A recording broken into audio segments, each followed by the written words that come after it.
Voltamos, são 7 horas e 53 minutos. Voltamos com o Folha no Ar, primeira edição, na presença do jornalista Luiz Abreu Barbosa e também do professor Vorávio de Campos. Vamos seguindo. Vamos falar de cultura, não é isso? Um pouco Orávio mais. É professor, Orávio está acima, Orávio é mestre. Na prática e na teoria. Não, você tem tremendo... Com todas as discordâncias assim, não sou de fazer elogio fácil de rasgar cedo, não é meu estilo, muito pelo contrário, mas a pessoa pelo que eu tenho imenso respeito. Obrigado. Orávio, Vladimir como representante desse movimento, agora para 2020, como é que você vê?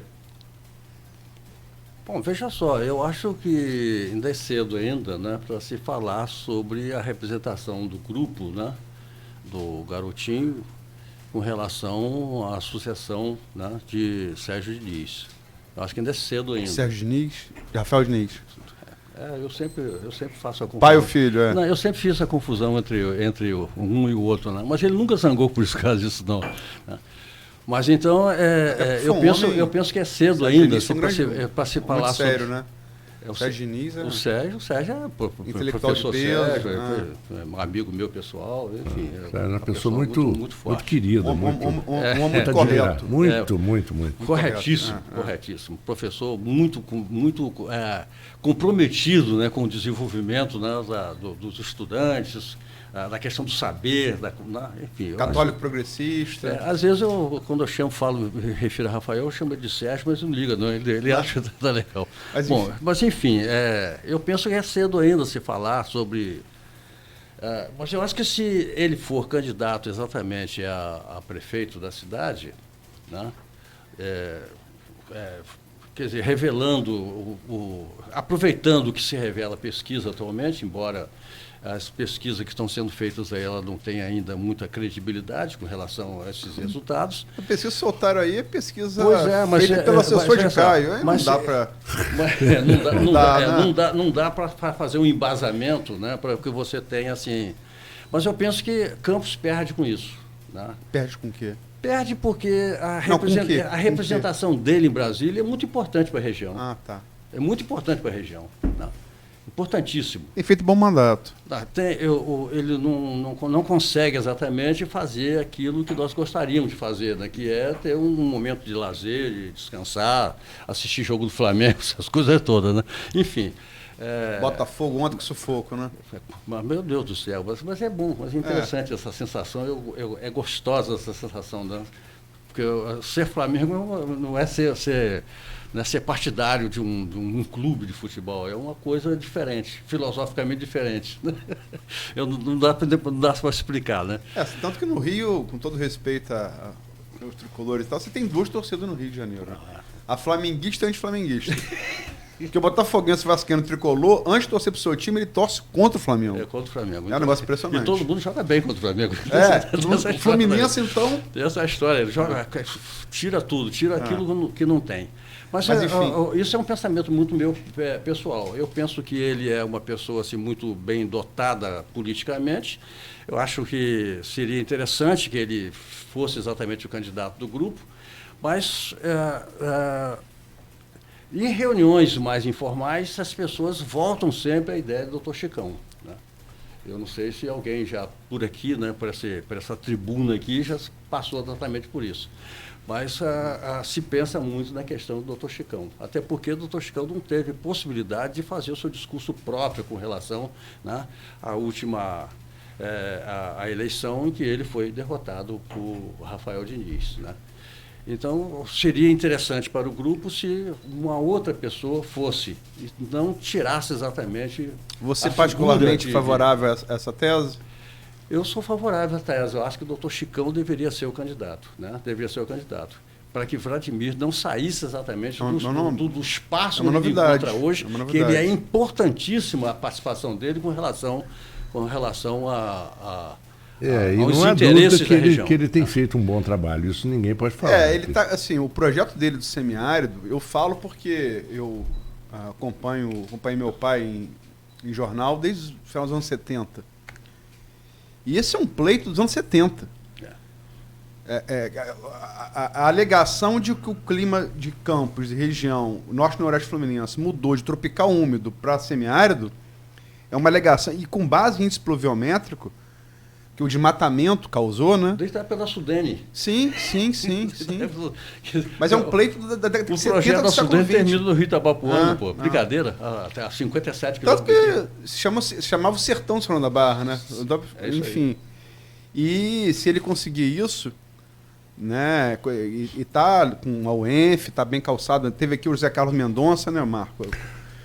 Claro, e o João Siqueira. O João Siqueira, que estão subsidiando ele com dados técnicos. E que depois fizeram uma explicação bem detalhada também no Folha Rural, em 2 programas diferentes, de falar exatamente do ponto de vista deles em relação à bacia hidrográfica e tudo que está. Quer dizer, não é uma coisa do nada, é uma coisa com uma base científica, né? E, quer dizer, independente... Você já imaginou parar esse projeto todo para ser candidato, a se aventurar a ser candidato a prefeito da cidade? Eu penso que a região perde muito se Vladimir sair de Brasília. Até porque tem agora a questão da redistribuição de royalties de petróleo. É novembro, né? Mas é no Supremo, né? Pois é, mas aí não é Congresso. Tem coisas o Congresso já aprovou. Ela repercute no Congresso Nacional. Ela vai repercutir de qualquer forma lá. Né? E é preciso que tenham vozes fortes, né? Respeitáveis, no sentido de fazer com que... você vê, ele é um menino, mas ele não é do baixo clero do Congresso. Ele já está no médio e alto clero do Congresso. Né? Então é uma conquista dele. Tem tido voz ativa no PSD, que é o partido dele, né? Pois é. Né? Ele então, conseguiu... mas é um pensamento muito particular. Quer dizer, isso não reflete... inclusive, com essa questão do projeto semiárido, que fosse uma aprovação da bancada, e isso fez com que pulasse algumas comissões para adiantar os projetos semiárido, claro. Né? Porque ele conseguiu transformar isso num projeto de bancada, né? É dele, mas... ou seja, está se articulando, né? A gente acaba sempre voltando à política, né? A gente está falando de cultura. Vamos para cultura. Como é que você foi... Cultura, seu trabalho com o Jongo é uma coisa fantástica. Você como diretor de teatro, acho que você é credor do Teatro de Campos. Figuras como você, como Capi, né? Você esteve no governo, na pasta. Como é que você está vendo a cultura? Quem esteve aqui na quinta-feira foi a Adriana Medeiros. E teceu algumas críticas. Como é que você vê a questão da cultura no governo? Eu penso que alguns projetos que foram abertos durante o governo de Rosinha, eles sofreram solução de continuidade. Né? Com todo o respeito que merece a minha amiga pessoal, Cristina Lima. Né? Mas houve exatamente uma paralisação de alguns projetos. Eu citaria como, por exemplo, o Fundo Municipal de Cultura. O Fundo Municipal de Cultura, Luiz, ele é um privilégio para algumas cidades brasileiras. Né? Você tem aí mais de 5 mil municípios, né, nesse país inteiro.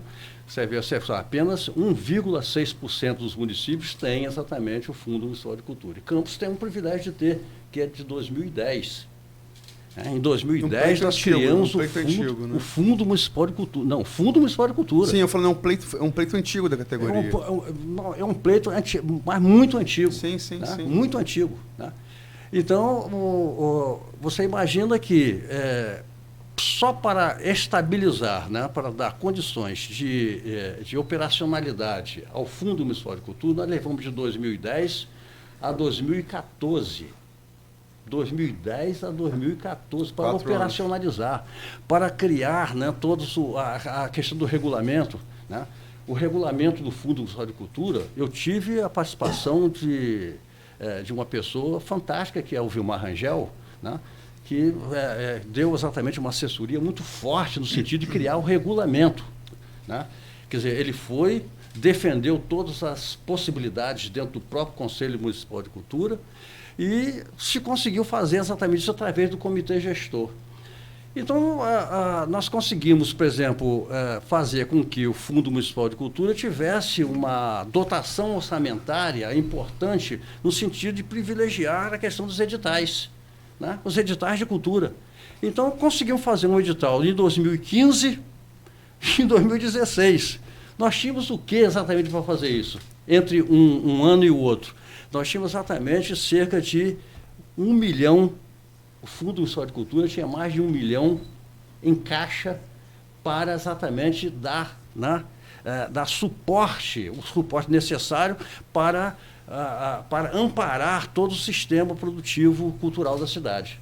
Tá? Independente de onde ele se localizasse, se ele era partido da esquerda, da direita, essas coisas todas. Eu costumo dizer sempre que a cultura não deve ter partido, que o partido da cultura é o partido alto. Tá? Quer dizer, você não tem que ter partido cultura, você tem que saber o seguinte: quem são os produtores culturais? Quem serão as pessoas contempladas com isso? Né? E eu posso mostrar que muitas pessoas que hoje estão encasteladas, né, no governo de Rafael Diniz, elas foram contempladas com o Fundo Municipal de Cultura. Né? Mas por uma questão de ética, eu não falo sobre isso. Eu apenas mostro que... Eu tenho uma pessoa que diz assim... Levanta a bola para não cortar. Mas peraí, mas como que tinha 1 milhão? Eu falei assim, não... eu tenho um documento que prova que tinha 1 milhão. Agora, se não gastamos todo 1 milhão nos projetos, né? No último, por exemplo, em 2016, nós investimos cerca de 560 mil só nos editais de cultura. Só no edital de cultura de 2016. Conclusão, 3 anos depois você não fez nada. Não resolveu nada com relação ao Fundo de Cultura. E aí, outra questão preocupante, que eu já falei, inclusive, com a minha amiga pessoal, Cristina Lima, falei com ela. Cristina, você precisa, no Fundo Municipal de Cultura, você precisa criar novamente a questão do comitê, né? O comitê que vai administrar o Fundo de Cultura. Porque eu preciso tirar meu CPF, né, do CNPJ do Fundo de Cultura, que está na Caixa Econômica, ainda hoje está. Percebe? Quer dizer, tem dinheiro do Fundo de Cultura, da Caixa Econômica Federal, em que o governo atual poderia estar aproveitando esse recurso para alguma coisa. Não é muita coisa. Eu não sei entender por que não faz. Pois é, por quê? Eu penso que o governo tem também, ele sofre principalmente de uma doença chamada arrogância. Então, ele não sabe as coisas, mas não pergunta quem sabe. Sabe, quando é que eu poderia dizer o seguinte, eu poderia me negar, né, a ser, a participar de algum projeto, mesmo que não fosse remunerado, né, no sentido de ampliar as questões culturais da cidade? Quando é que eu escondi alguma coisa? Não. Todos os processos do Fundo Municipal de Cultura estão comigo. Eu falei assim, Cristina, estão comigo os processos. A hora que você quiser, eu vou te dar. Por que elas estão comigo? Né? Porque há uma desorganização, né, dos arquivos da prefeitura, de uma coisa tão terrível, que você pode imaginar o seguinte: parte considerável dos arquivos do Copom estão dentro de uma sala misturada com um monte de coisa no almoxarifado, quando deveriam estar exatamente contempladas dentro de um espaço que fosse acessível à sua população. Mas isso, com todo respeito, Arávio, não é uma exclusividade do presente. Vou lembrar de novo. As coisas ficaram certinhas ali para fazer. Só para pontuar essa questão da desorganização. O promotor Vitor Queiroz também aqui, que participou da investigação da Check-in, ele disse aqui no ar, uma das principais dificuldades da investigação se deveu justamente à desorganização que era o Cheque Cidadão. Eles entenderam, porque o processo era tinha anotação de mão, entendeu? E um programa social importante, né? Ou seja, não é uma novidade agora. Num assunto muito mais amplo, você calcula no campo da cultura como não deve ser, né? Você imagina. Então, esse material está guardado comigo, tá, no meu pequeno museu, à disposição de quem quiser ter acesso, mas eu não poderia deixar esse material riquíssimo, né? Por exemplo, dentro de um setor em que as coisas estão todas misturadas. Se não tivesse um material do governo, por que está com você? Está comigo porque eu estou guardando. Eu não está escondido comigo, está comigo de uma forma voluntária, está à disposição das pessoas. Mas esses documentos são do governo, não são? Eu sei, mas são cópias. Não? São cópias. São cópias. Os originais estão... Deve estar misturado por lá. As cópias estão comigo. Marcos, você Você quer fazer um intervalo? Queria. Seria bom, para que a gente tenha um tempo direto no último bloco, para a gente voltar a conversar com o nosso querido Horácio. Que agora a gente está sabendo que é o guardador dos documentos. Das cópias do Fundo Municipal de Cultura. Exatamente. E acabou de trazer... Estava falando aqui que eu entendo, que eu estou muito bem informado de política. Aparentemente não estou tanto, que essa coisa de Chicão ele trouxe aqui lançou como novidade. Então, é verdade. É a novidade do dia. Curioso, não comentamos isso em nenhuma das entrevistas. Eu até agora não sabia dessa possibilidade. Não, mas então eu não estou tão bem informado assim, você está bem informado que eu. Eu estou trabalhando no tempo da racionalidade. Veja só o que é. Você vai tirar uma pessoa que está se dando bem no Congresso Nacional, né, que está tendo acesso exatamente ao alto clero, né, do Congresso Nacional, que tem assuntos importantíssimos para a região, tirá-lo nesse momento de lá, né, para a aventura eleitoral na cidade de Campos Goytacazes, seria exatamente, eu acho... Né? Você não acha que faz sentido. Ele tem, hoje, mais consistência eleitoral do que Chicão? Hoje? Vladimir? Eu acho que sim. Até porque, né, ele não se faz muito presente com esse discurso, realmente, discurso religioso dentro dessa coisa mais... Né, ele não se faz presente... Ele não se pontifica exatamente a partir desse discurso. Ele é mais generalista. Ele é um cara que está em todos os setores. E tá, né? Eu penso que está fazendo política. Né? Eu penso que o futuro vai nos aguardar, vai dizer exatamente, né, o que eu estou falando aqui. Vamos lá, Marco. Vamos sim, vamos ao intervalo. Voltamos dentro de instantes com Folha no Ar, primeira edição. Chegou o Camarão Select, o primeiro camarão